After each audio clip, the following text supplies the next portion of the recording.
Biogemma is a quite unique biotech company founded at the end of the last century. Quite unique because its fundings come exclusively from the agricultural world. Our main shareholders, Limagrin, is a seed company, the fourth largest breeding company in the world. And it's also a cooperative owned by farmers. We have also two other breeding companies in our shareholders, RAGT and Euryalys. Arvalis is a technical institute, and we have also shareholders more involved in finance aspects. Okay, what are our missions?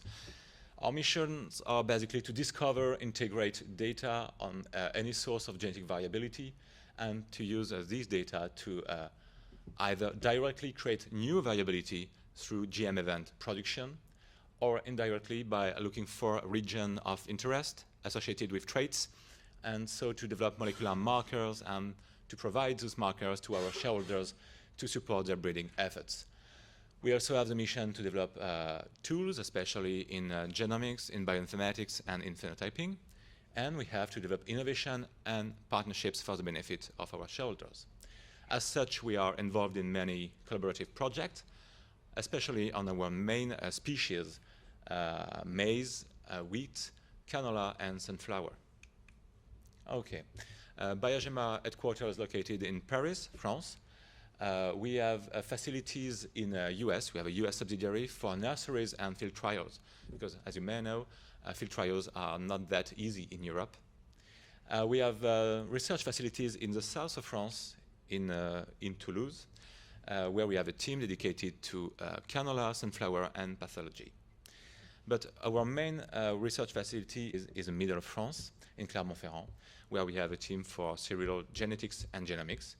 We have a plant transformation platform, and we have the upstream genomic teams.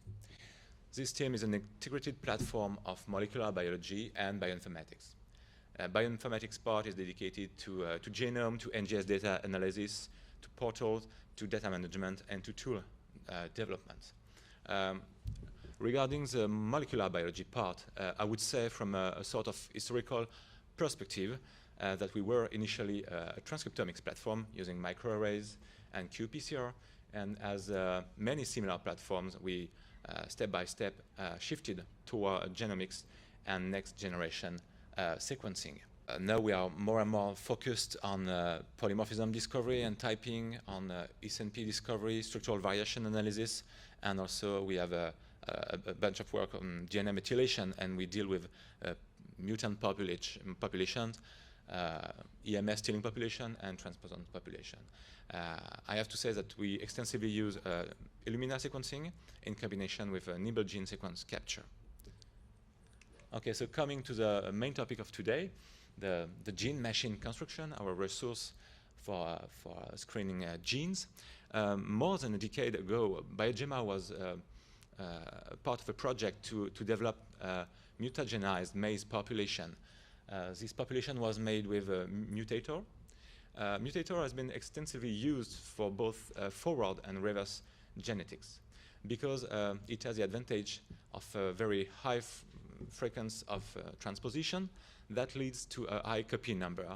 And this permits to saturate a large genome, such as a maize genome, while keeping a manageable population size. Okay, so the population was created, once again, by crossing a male mu active line with an hybrid female, and simply by a direct cross, it generated F1 progeny. It is noteworthy that transposition occur in the male line during the pollen gametogenesis. Okay, so to ensure a sufficient resource, we manage with this. We use two different mu active lines and 4 hybrids. So we end up with more than 25,000 F1 plants. As I said, mu transposon is quite active and generate a lot of copy number. And this high copy number adds challenges when attempting to distinguish germinal insertion from somatic insertion.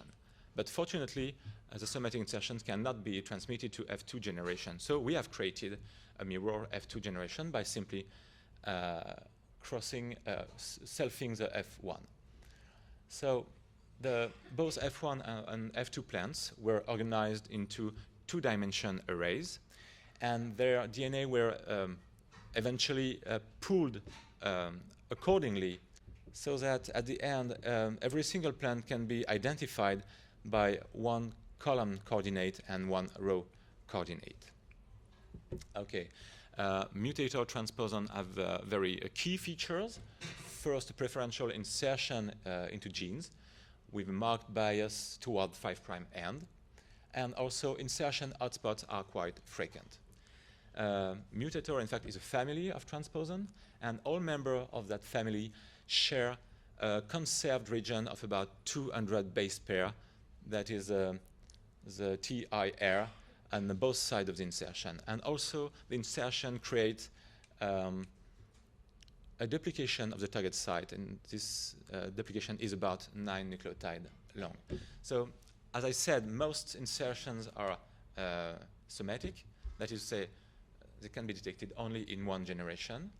About 5% are ancestral, that is to say, present in the genetic background of the parents, so can be detected in both F1 and F2, but in most individuals. And the last category is the germinal category. We are interested in that one, and this one can be transmitted to the progeny. So an insertion has to be found in 2 coordinates per generation, and in 2 generations to be considered as a putative germline insertion. Okay, so the general purpose is to identify the insertion via the sequencing of their flanking sequence tag, FST. Traditionally, identification of plants having a gene of interest tagged by a transposon involved PCR and DNA blotting. It was tedious, time-consuming, and somewhat uncertain. So we decided to take advantage of recent development in NGS technologies to adapt and improve existing method based on tier adapter PCR for the FST enrichment. So to do so, we have to select and to automate the NGS library preparation, and also to create a bioinformatics pipeline for data analysis. Our ultimate goal is to screen the whole resource once for all without any a priori on the gene. So you have here a brief an overview of the molecular workflow that is comprised of 3 steps: the synthesis, the preparation of libraries, the enrichment by a selective PCR, and the sequencing. Okay, first coming back to the library preparation, I have to introduce one concept, a new matrix, the percentage competent molecule, that is simply the ratio between adaptator-ligated molecules and the total library molecule. At the time, we assessed 2 available commercial solutions in the market, affordable, Kapa HTP and Beckman's Priworks. When we looked at the overall yield of library prep, things looked quite similar. But when we looked at the percentage of competent molecule, it was clear that Kapa was outstanding, with a better diversity in the library, and with more fragments directly compatible with sequencing without any PCR amplification. Okay, and especially for that project, the DNA resource was created far before the development of the NGS technologies, and far before involving that project. DNA were extracted with CTAB-based methods, and they have been stored for a long duration. So we had to face two problems. First, some samples were degraded, and some others were contaminated, probably by RNA or other metabolites. And when we assessed the same chemistries, namely Beckman and Kapa, we found that only the Kapa chemistry gave a sufficient yield and a sufficient percentage of competent fragment. Okay, so starting from this point, we developed a seamless and completely automated process with the help of Kapa. Now, coming back to the optimization of the method itself, I won't go through every optimization. I just want to focus on some of them. Just to let you know, after shearing, mutator sequence could be at any point of the library fragments. So due to the selective PCR used for the enrichment, the size of the distribution size is modified. So to end up with a library that is compatible with the Illumina paired-end sequencing, we had to fine-tune the parameters for the production of the initial library. We've done that through the fragmentation optimization and through the library optimization and especially size selection. Okay. When we started this development, we were a bit disappointed. Sorry, disappointed, because the enrichment efficiency was not that high. And at this time, we produced a library with conventional adapters, with conventional commercial adapters, the Y adapters you have here. And we came up with the conclusion that the non-mutator carrying fragment remaining after PCR1 and PCR2 were amplified during PCR3 and decreased in proportion the quantity of fragment carrying mutator fragments. So we have developed an unbalanced adaptators with a normal oligonucleotide for the P7 part and a reduced P5 oligonucleotide that match only this part, the matching part of P7 and P5. And it was really a success because this unbalanced primer prevent completely the amplification, the spurious amplification of background fragments during PCR3. I can take advantage of this scheme to explain a little bit more the selective amplification. Here in black, you have the terminal inverted repeat region, and the PCR1 use one T7 primer and one tier primer. We have then a nested PCR in the same tier region with the same T7 primer, and at the end, the PCR3 is only here to complete the adaptator P5. Okay, there is something I haven't mentioned. Before we tried to enrich the NGS library by PCR, we tried to capture mutator carrying fragments. We didn't go on with that technology because mainly because of two reasons. First, the rate of enrichment was not sufficient. And also, when you capture fragments, you do not control the part of the fragment that correspond to mutator and the part of the fragment that correspond to the FST. So at the end, you waste a lot of sequencing data.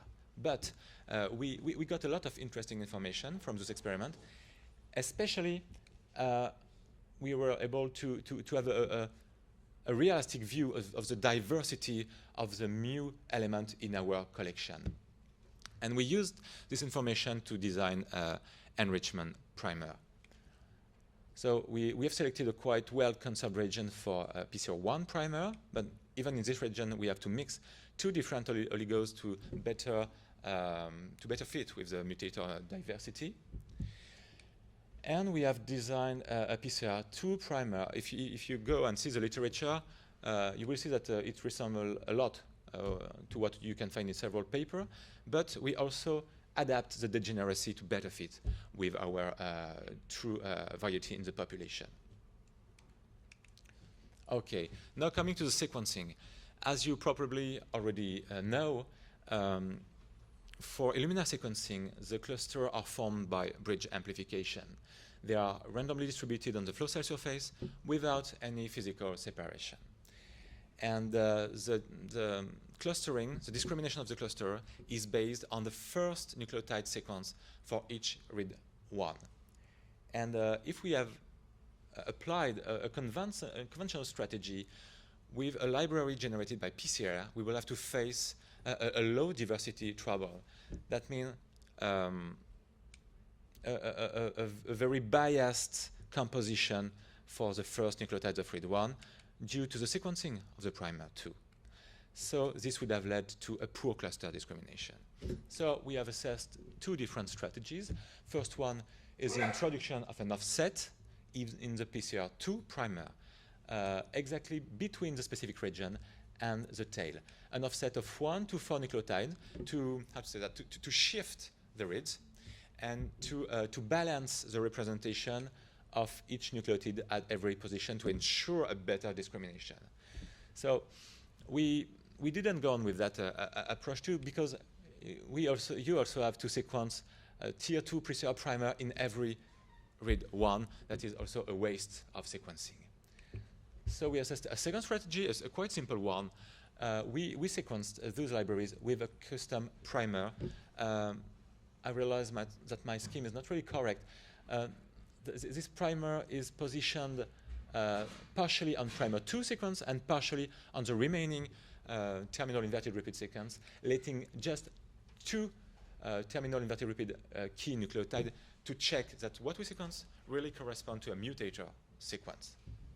So, and when we use this strategy, we end up with a less sequence bias and with a good clustering of the different spots on the flow cell, and ultimately with a very good yield of sequencing. Okay, at this point we considered that the method was ready for validation. We wanted to validate the wet lab part, but we would like also to generate a sufficient amount of data to better design the pipeline for bioinformatic analysis and also to better train the scoring method. So we decided to make an assessment on about 70% of the resource that we call the gene machine. It corresponds approximately to 3,000 plants that could be identified in the 2 generations by 192 pools in F1 and 192 pools in F2. After sequencing, we immediately checked at the multiplexing quality, and we were quite happy to see that it was quite even with few outliers. And also, as you can notice here, most of reads, a vast majority of reads, do have the 2 nucleotide key that confirms that it's really an informative read. Okay, this is a simplified workflow for the bioinformatic part. First, the reads are mapped in pairs on the reference genome B73. Then only uniquely mapped reads are kept. And at the end, the information considered for the FST sequence was only on read 1, and we applied another level of filter. We discard everything below Q70. Okay, here is an important point. As I said previously, the insertion creates a target site duplication of about 9 base pair. We were not sure of that, but we had a chance to exploit the previous sequence capture data and to confirm, thanks to that distribution, that in our population, a vast majority of TSD were indeed 9 base pair long. So by fixing these parameters at 9, we were able to define an insertion consensus position regardless the identification of 1 or 2 FSTs. That means, for example, if in the F1 generation, for the row dimension, you have a right FST, and for the col dimension, you have a left FST, it doesn't matter. You have the possibility to compare the same position. Okay, when we looked at the first mapping data, we saw these kind of things. And it was a very surprise for us to find such complex pattern. And it was very frequent. Does that correspond to the hotspot I described previously? And to be honest, at the time, we were a bit skeptical on our ability to use those data. But fortunately, we have smart bioinformaticians, and they find rules and way to extract relevant data, especially by focusing on already known germinal insertion. And as you can see here, you have the F1 generation, the F2, and a left FST, a right FST, a left one, a right one. And this kind of known FST, of known insertion, permitted to train the identification of the FST. Okay, after that, we looked at the distribution of the number of plants per insertion, and we saw a very striking pattern that clearly discriminates the ancestral insertion, with a lot of plants having those insertion, a vast majority. A population of somatic insertion that could occur by chance at the same position in different planes. And the last type is, of course, the germinal insertion, what we are interested in. And in a zoom here, you see that a few plants have a given insertion. And even as expected, we have a peak at 1. So we were very satisfied by this. When we looked at the position regarding gene, we find an enrichment in 5' UTR, a preferential insertion in 5' UTR, and this was very consistent with the literature. And when insertion occurred in the CDS, we observed a trend to insertion in the first 10% of the CDS, and this was also consistent with the discovery of germinal insertions. Okay, we also looked on the distribution along chromosome, and this was found quite similar to the gene distribution along chromosome. And it was good because, considering this, we expect that most genes could be mutated in the gene machine collection. Okay, so finally, we found at least one germinal insertion for 90% of the analyzed plants. That correspond on average to 30 to 50 germinal insertion by plant. We found overall more than 100,000 germinal insertion in more than 3,000 plants. And this corresponds to a redundant set of genes of about 50K. And after that, we analyzed the effects of those insertions, and we found more than 30,000 of frame shift inducing insertion, so potentially insertion having an effect on the genes. Okay, now I have just a couple of take-home messages.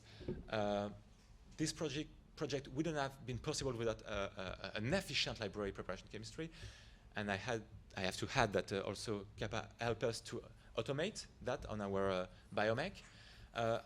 I show you a couple of examples, but optimization has been carried out at every stage of the process. We have automated, as I said, as far as possible every step: library prep, PCR setup, purification.